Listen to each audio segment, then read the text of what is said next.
Hello everyone, hope you all are doing good. तो जैसे कि हमने different types of curriculum designs के बारे में पढ़ा। ठीक है जी, हमने क्या क्या किया था। एक हमने किया कि एक कौन सा करिकुलम होता है, एक कोर करिकुलम होता है। ठीक है, ये फर्स्ट टाइप ऑफ करिकुलम जो हमने किया था। कोर करिकुलम क्या होता है, जिसमें बच्चे की ऑल राउंड डेवलपमेंट की तरफ ध्यान दिया जाए, राइट। उसको हम बोलते हैं कोर करिकुलम। फिर हमने किया subject centred curriculum. Second, subject centred curriculum कौन सा होता है, जब हम जो कंटेंट है उसको सेंटर में रखते हुए, उसको ध्यान में रखते हुए हम क्या करते हैं, करिकुलम को डिज़ाइन करते हैं कि हमने कंटेंट क्या है कंप्लीट प्रोवाइड करना है, इस कंटेंट के अकॉर्डिंग इस सीक्वेंस में हमने पढ़ाना है, तो उस चीज़ को ज़्यादा इम्पोर्टेंस दी जाती है, राइट। वो होता है सब्जेक्ट सेंटर्ड। फिर हमने किया एक लर्नर सेंटर्ड करिकुलम, मतलब third type of curriculum learner centred. यहाँ पे बच्चे को ध्यान में रखते हुए करिकुलम को डिज़ाइन किया जाता है। ठीक है जी, बच्चे को सेंटर में रख के बच्चे की नीड्स क्या हैं, बच्चे को कौन से रिसोर्सेज प्रोवाइड करने हैं, बच्चे की कौन सी डेवलपमेंट करनी है, उस अकॉर्डिंग करिकुलम को क्या किया जाता है, डिज़ाइन किया जाता है। ये थर्ड तरह का करिकुलम डिज़ाइन था। और एक था प्रॉब्लम सेंटर्ड। ठीक है, ये fourth type of curriculum design हमने किया। ये चारों वीडियोस आपको मिल जाएंगी, एक एक design with advantages and disadvantages briefly मैंने एक एक वीडियो में डिस्कस किया है। ठीक है, और ये आपके सिलेबस का पार्ट भी है कि different type of curriculum designs बताइए कौन कौन से होते हैं। और सभी करिकुलम डिज़ाइंस हमने किए with their advantages with their disadvantages. और अब डिज़ाइन तो हमने कर लिया, सबके फ़ायदे भी पता लग गए, नुकसान भी पता लग गए। अब इनको ही चारों को ध्यान में रखते हुए हमने बताना है कि करिकुलम डिज़ाइन के नीड्स क्या हैं, क्या। ठीक है जी, नीड क्या है करिकुलम को डिज़ाइन करने की, क्या ज़रूरत है इस करिकुलम को डिज़ाइन करने की, हम करिकुलम क्यों बनाते हैं, सब्जेक्ट को सेंटर में रखते हुए, बच्चे को सेंटर में रखते हुए, प्रॉब्लम को सेंटर में रखते हुए, या कोर करिकुलम हम क्यों डिज़ाइन करते हैं।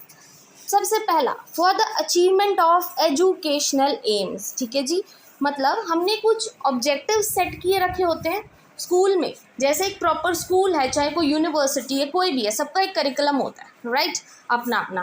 तो उसमें क्या है, कुछ ऑब्जेक्टिव्स स्कूल लेके चलता है कि हाँ ये हमारे ऑब्जेक्टिव्स हैं, हमने बच्चे की ऑलराउंड डेवलपमेंट करनी है, या बच्चे को इस तरह से चीज़ें पढ़ानी है जो उसके फ्यूचर में हेल्पफुल हो।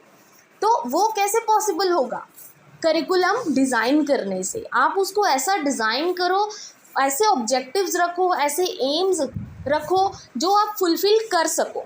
ठीक है, तो करिकुलम इसीलिए डिज़ाइन किया जाता है ताकि उसी सीक्वेंस के अकॉर्डिंग सारा प्रोसीजर चले और बच्चे की क्या है, ऑलराउंड डेवलपमेंट हो, प्लस जो आपका एजुकेशनल एम है कि हमने बच्चे की ऑलराउंड डेवलपमेंट करनी है। ठीक है, बच्चे की फिजिकल, सोशल, मेंटल, इमोशनल, कोई भी हो, जो भी आपका मेन एम है वो आप अचीव कर सको, इसीलिए करिकुलम को डिज़ाइन किया जाता है।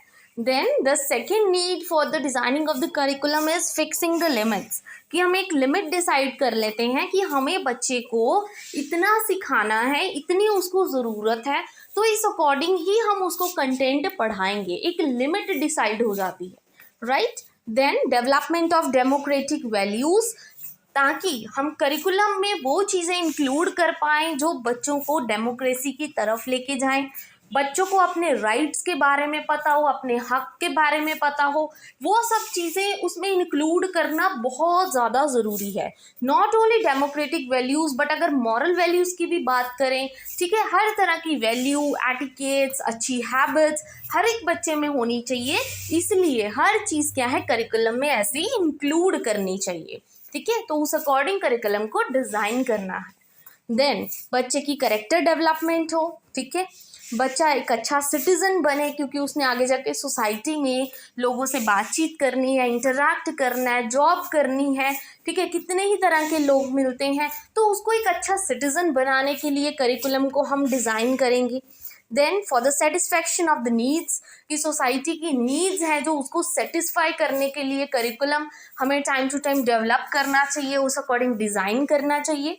Selection of the suitable methods, क्योंकि करिकुलम क्या होता है, उसमें हम सारी चीज़ें ध्यान में रखते हैं कि कैसा कंटेंट होना चाहिए, कैसा मेथड होना चाहिए, कैसे हम इवेल्युएशन करेंगे, ठीक है। तो सूटेबल मेथड्स कैसा, मतलब किस तरीके से पढ़ाना है, कैसे टीचर्स हैं, ठीक है, उस अकॉर्डिंग मेथड्स को इंक्लूड किया जाता है कि इन मेथड्स के अकॉर्डिंग बच्चे को पढ़ाना है और बच्चे को बेस्ट पढ़ाया जा सकता है, राइट।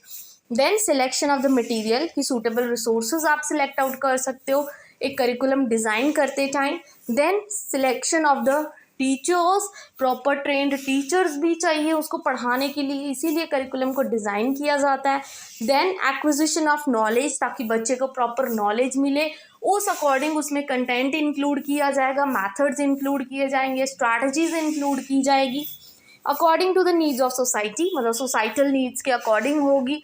सोसाइटी क्या है, चेंज होती रहती है, ठीक है। पहले इतना टेक्नोलॉजी का नहीं था तो टेक्नोलॉजी के अकॉर्डिंग नहीं पढ़ाया जाता था, धीरे धीरे अब हर चीज़ टेक्नोलॉजी पर बेस्ड हो गई है, तो उस अकॉर्डिंग करिकुलम में चेंजेस आने लगे, ठीक है। तो ये सब चीज़ें ध्यान में रखते हुए करिकुलम को डिज़ाइन करना है। Then to eliminate the unnecessary units, कि कुछ यूनिट्स होते हैं, कुछ कंटेंट होता है जो बच्चे के किसी काम का नहीं है, कभी फ्यूचर में जाके काम ही नहीं आता, ठीक है। तो वहाँ पे उस कंटेंट को क्या करना है, एक्सक्लूड कर देना है, बाहर निकाल देना है कि क्या करेंगे आप पढ़ा के जब बच्चे के यूज़ का ही नहीं है वो चीज़, ठीक है। देन डेवलपमेंट ऑफ पर्सनालिटी, ये सबसे ज़्यादा ज़रूरी है, बच्चे की पर्सनालिटी डेवलप होनी चाहिए, क्योंकि उसको एक अच्छा सिटीज़न बनाना है आपने, उसमें वैल्यूज़ इनकलकेट करनी है आपने, हर तरह की मॉरल वैल्यूज़, डेमोक्रेटिक वैल्यूज़, अच्छी हैबिट्स, उसकी एटिकेट्स, ठीक है, उसका एटीट्यूड अच्छा करना है। तो ये सब चीज़ों के लिए बहुत ज़्यादा ज़रूरी है कि आपका जो करिकुलम है वो प्रॉपरली डिज़ाइंड हो, right. So these are the needs of the proper curriculum design, ठीक है। आई होप आपको अच्छे से ये टॉपिक क्लियर हो गया होगा। अगर आपको वीडियो अच्छी लगी हो, अंडरस्टैंडेबल हो, then please don't forget to like and subscribe my channel. Thank you very much.